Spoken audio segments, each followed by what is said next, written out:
Nous allons maintenant voir comment et quelle utilité y a-t-il à créer des cours. Dans un premier temps, il faut comprendre que dès lors que le nombre d'activités va commencer à devenir conséquent, la simple rubrique activité ne va pas suffire. C'est la raison pour laquelle, dans un premier temps, vous avez commencé par créer des groupes.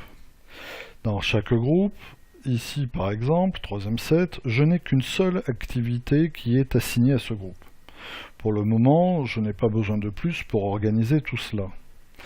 Mais à partir du moment où vous allez vouloir classer de plus en plus d'activités à l'intérieur de même groupe, il va falloir peut-être penser à créer des cours. Et les cours est un moyen de classer d'une façon encore plus précise avec des titres de leçons par exemple, peut-être une façon de classer d'une façon plus précise l'ensemble de vos activités. Pour cela, rien de plus simple.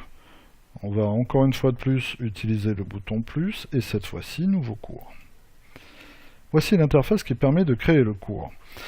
Elle va vous proposer dans un premier temps un titre, soit un titre de rubrique que vous abordez dans votre discipline, soit un titre de leçon.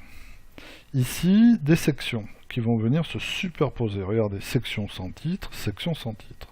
Vous cliquez sur la petite icône ici et vous lui donnez un nom, par exemple un nom de chapitre.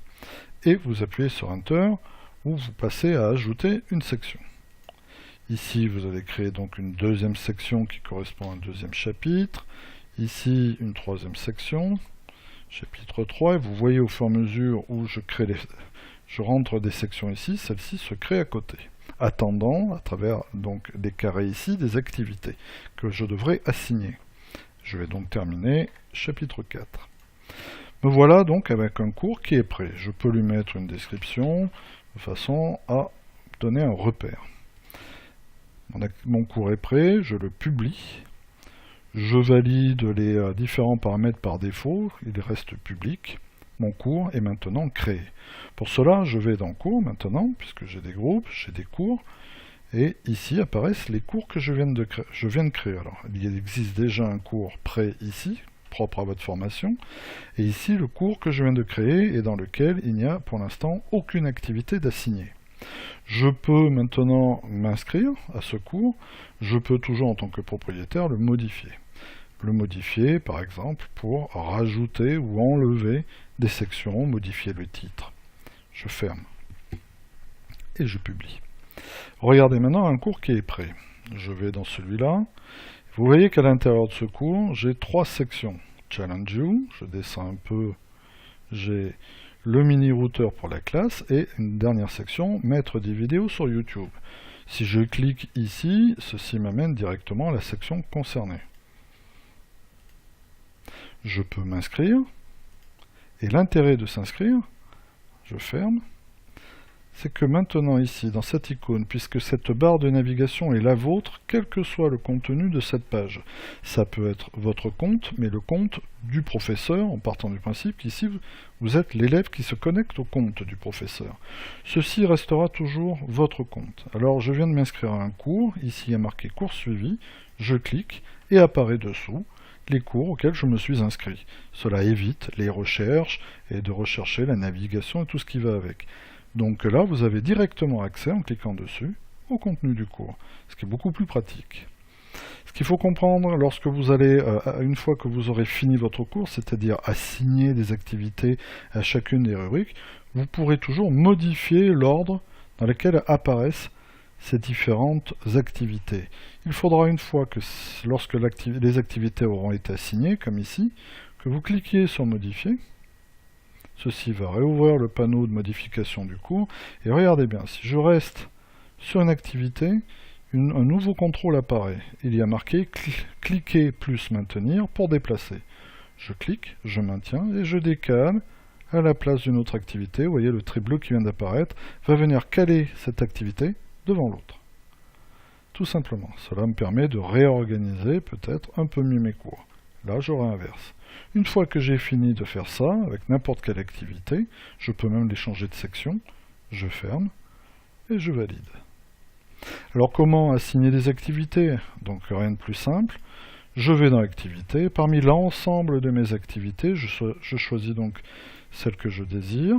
Je clique Donc sur le panneau ici, sur la petite icône de paramétrage de l'activité, et dessous j'ai ajouté au cours. Je clique dessus. Voici les cours déjà construits qui attendent que j'assigne des activités ou qui sont déjà fabriqués avec des activités. Je clique dessus et automatiquement apparaissent ici les sections créées. Alors ici, vous voyez, il va falloir que je renomme cette section qui n'a toujours pas de titre. Donc je clique sur la section dans laquelle je désire voir apparaître cette activité. Et c'est terminé. Voyons voir ce que cela donne. Je remonte, je vais dans mes cours, je clique sur ce cours, et voilà l'activité qui est assignée au chapitre 2. Je veux modifier ici ma section, je vais dans Modifier, et je lui redonne un nom. Donc je clique, et je la renomme chapitre 1. Je fais Enter, je ferme, et je sauvegarde.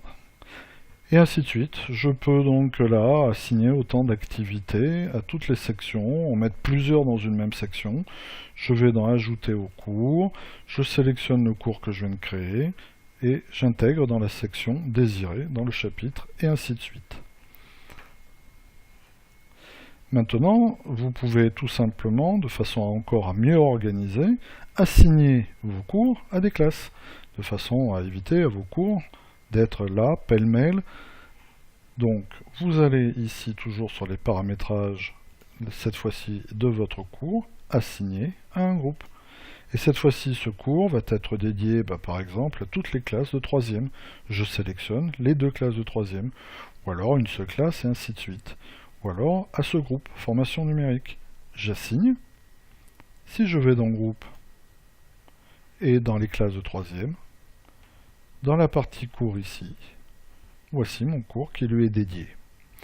Il va de soi que maintenant, je pourrais très bien, en m'organisant en cours, éviter de mettre des activités simples dans le groupe. J'enlèverai donc cette activité, ici, assignée à un groupe, je l'enlève, je la décoche.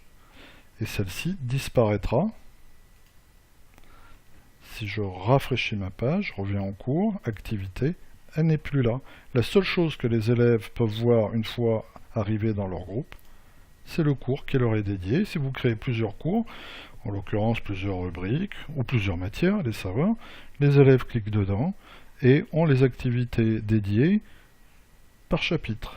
Il suffit de descendre ou de cliquer ici, dans la table des matières, de fermer, de faire les activités, de répondre aux questions et de revenir. Une fois inscrit, leur résultat sera de toute façon visible directement à partir du cours.